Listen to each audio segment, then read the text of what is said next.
And Matt, please get me through basketball season. What do you think? Syracuse is a basketball town, I think. But what do you think brings out the anger of Syracuse fans in basketball? Like, why do people get so angry about basketball? I'm not really sure. Love the passion. Obviously, it's a big part of what has built up this fan base and this program over time. I was taken aback the other day, specifically by guys injured. Okay, season's over. I'm done. No, you're not. It's a long season. There's a long way to go. We love it because of the ups and downs, whether you want to admit it or not. That's part of following sports. That's what, I know for me, I'm a sports fan more than I'm a movie fan or an opera fan or a theater fan. Those are all scripted. Those come out as expected every time. Sports are not. They're unpredictable. The stories of the rise and fall is what we're in it for. And nobody wants to think that a whole long season's ahead where the team isn't going to be super competitive. So that does stink. But I know better than to expect this from social media. But I thought with Starling's injury the other day, it would have been met with more empathy than jumping off the bridge or fire everybody or that type of thing, because that's mostly what I saw. I was going to hit you with one more thing about the Can I go back to Mario's question? Yes. How do I try not to, Mario. I try to distance yourself. It's what you exit. I got it. Also with the transfer portal, not every team's going to hit like Dalton Connect, with Tennessee, and some teams will be like as Tony Simeone brought up, Florida State in football. There is it a boom or bust thing in the transfer portal, Matt, do you think, or do you think that you could end up being maybe a 20-win team and just average out of the transfer portal? Yeah, I think it can go anywhere in between. I think it's not boom or bust. I think there's a whole series of gray in between, because you can absolutely strike gold, Kyle McCord. You can whiff completely. You can miss slightly. Somebody's not quite as good as you think. And then in that case, there's a couple prongs off that. You can find a way for that person to fit. You can coach them up and maybe get them better over the course of the year, a bunch of different things, or you missed.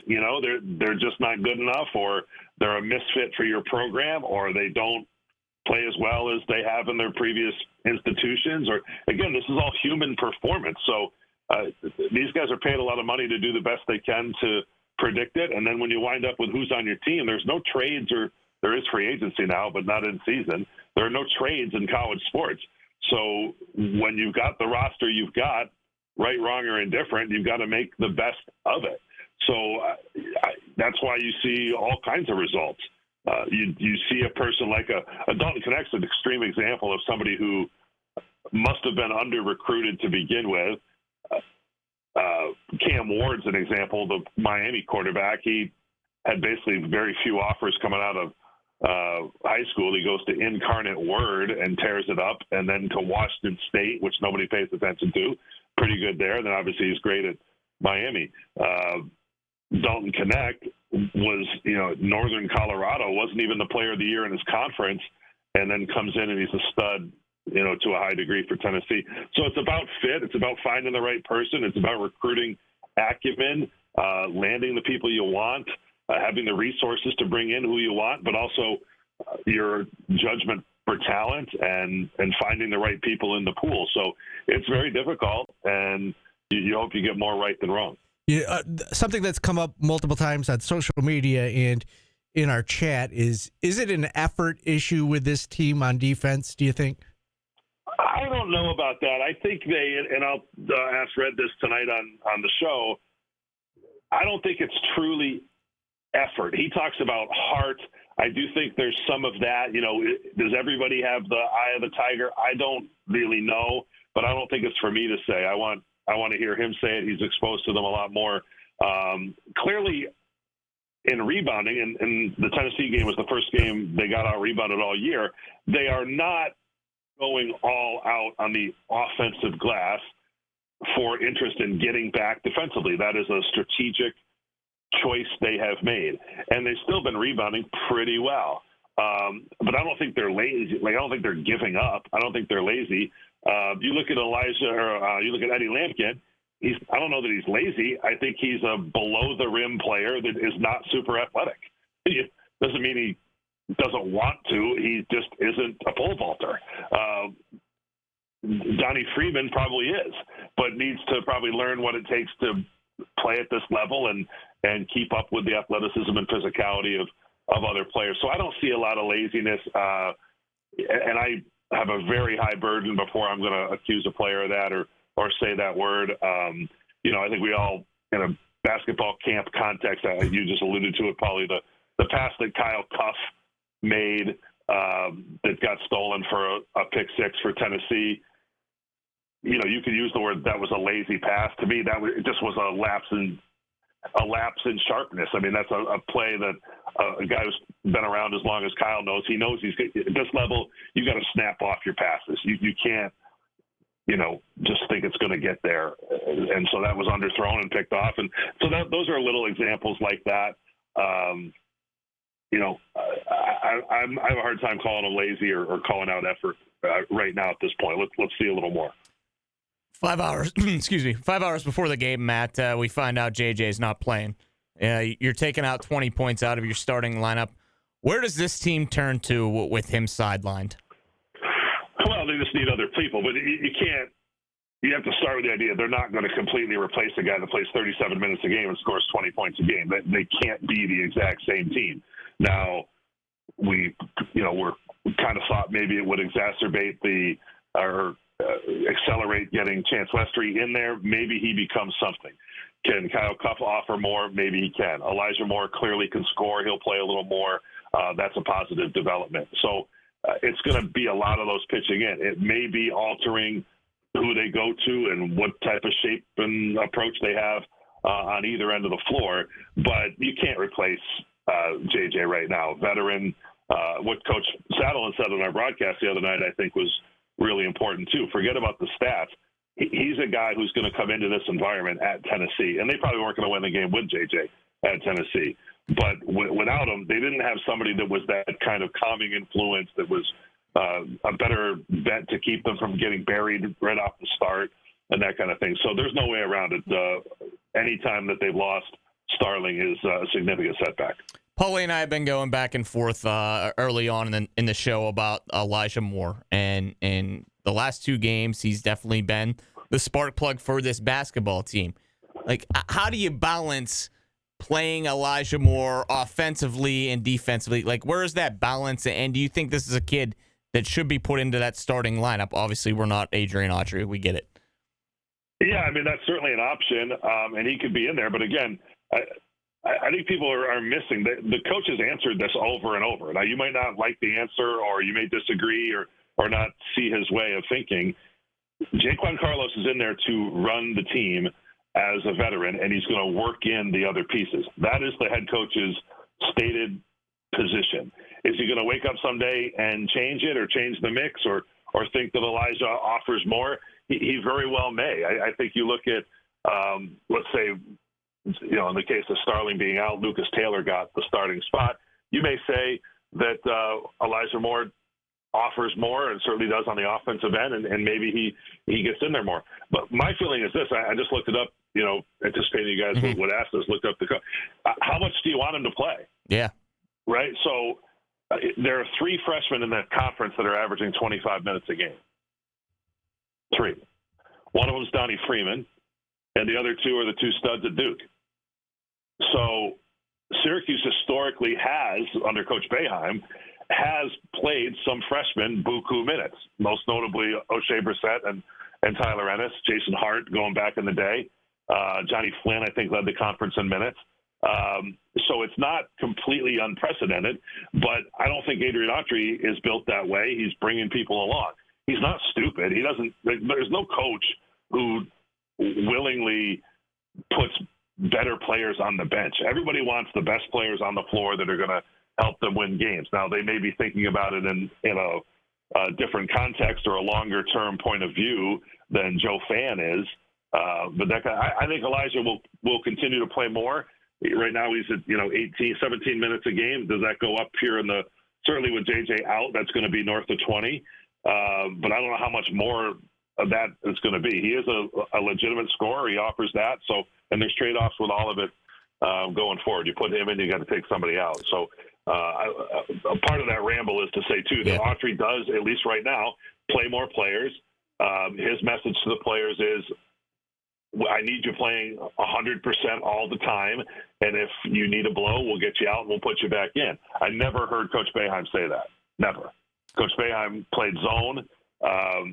Not that zone is a relaxing defense, but it's we're probably more capable of playing bigger minutes in zone than man. And he rode players and played core players more minutes than he got into the bench. Autry plays the bench a little bit more, at least for now, and he's got 10, 11 guys that he's working in there. I don't know that I would advise that all the time, but it's still early in the season, and I think you'll see that cut down in time. JJ's injury aside, Matt, do you feel this team has an identity crisis a little bit? I don't know what that means. Offensively, not knowing what you want to be offensively, not knowing what you want to be defensively. They want to put the ball in the basket, and they want to stop the other team from doing it. I don't.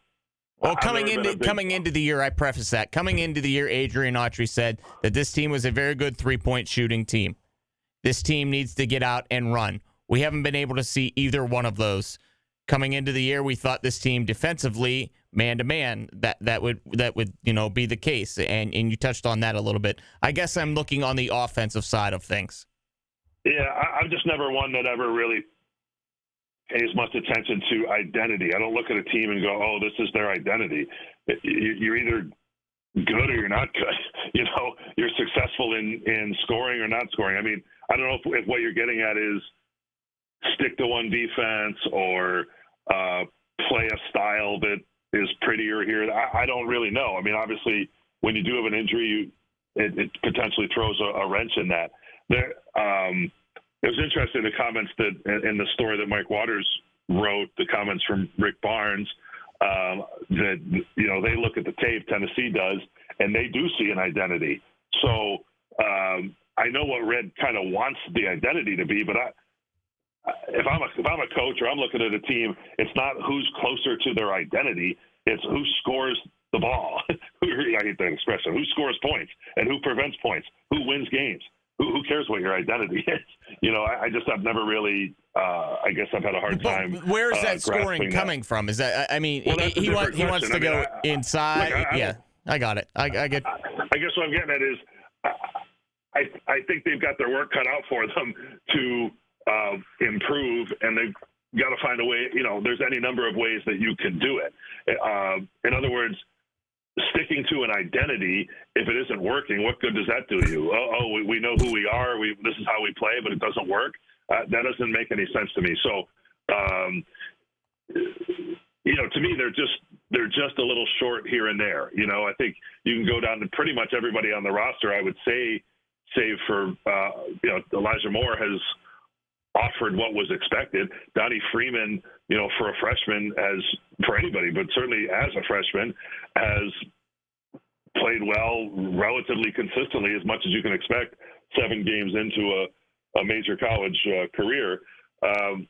Everybody else is a little bit, they're just, Jaquan Carlos, I know everybody wants to beat up.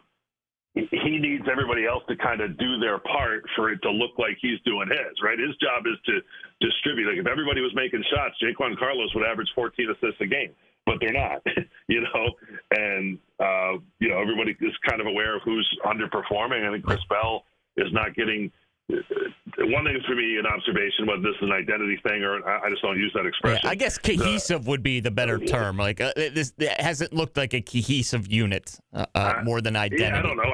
I don't know that they're any different than what was expected. I mean, again, Chris Bell, we can talk about all day long, is extraordinary, one of the best all-time shooters, in the history of this program. Right now, he's not getting so many looks that he's giving you that promise of, like, everybody can think about the NC State game or Louisville, the teams that he's lit up. You don't see that happening right now because it doesn't seem like he's got the volume of shots. But he looks to me to be a pretty easy player to defend. He plays in one spot of the floor. He's a one-dimensional player. If he gets a rebound, it's often by accident. So, but that's who you are. You knew that coming into the year. I think he's showing signs of improvement and getting a little better there. Eddie Lampkin is not 100% healthy. When he is, he's still, as mentioned, he's a below the rim player. Can you play through him and have some success? Yes, but a lot of these other things need to fall into place and play well. I think Jair Davis is a guy that could be a little bit of an answer. The fact of the matter is it's December 5th. There's more questions than answers. I do think there's a long runway here. There's time to figure it out. You don't have a lot of room for error at this point, but the remaining stretch of the season is what's going to determine. That's my other thing. Everybody wants to cry about having close wins in the first 4 wins that they have. That's not what's going to keep them from the tournament. The conference play is going to, it's going to determine whether they make the tournament or not. Right. Georgetown, Maryland, et cetera. So the remaining 20 games here are really important. Man, we got like 20 seconds. I want a quick question about Chris Bell before we go. What would you do with him? He's shooting, 29% from 3, and he gives you nothing. The reason he's on the court is to make baskets. Good luck right? solving that in 20 seconds, Matt. Yeah, well, I don't know. I would say whether it's screens, they do that flare screen, and he goes into the back. I mean, these are smart X and O people. Dan Engelstedt, Brendan Strawn, Adrian Autry. Find a way to get him shots. And if he gets 8 3-pointers a game, if he's right, he's making 4 or 5 of them. And if he's wrong, making 1 or 2, and you better figure out something else. All right, Matt. Thanks for your time. That's going to wrap up the show, Mario. We went long there. Thanks, Matt. Mario, All right, guys. Mario is not good at hand signals when I was trying to. I thought he was giving me the finger. I didn't know what was going on.